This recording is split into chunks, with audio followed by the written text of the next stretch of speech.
उत्तर प्रदेश काबीना की आज एक अहम मीटिंग है। वजीर आला योगी आदित्यनाथ की सदारत में काबीना की मीटिंग होगी। आज होने वाली काबीना की मीटिंग में कई तजावीज़ को मंजूरी मिल सकती है। आज की मीटिंग में तकरीबन 11 तजावीज़ पर गौर किया जा सकता है।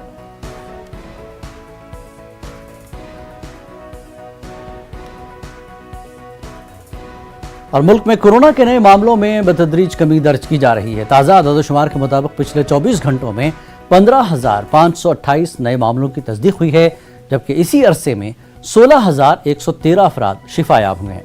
आदादशुमार के मुताबिक पिछले 24 घंटों में 25 अमवात हुई हैं। मुल्क में कोरोना के फ़ाल मामले 1,43,654 हैं। कोरोना से बचाव के लिए टीकाकारी मुहिम भी तेज़ी से जारी है। अब तक 200,33,55,000 से ज़्यादा टीके लगाए जा चुके हैं।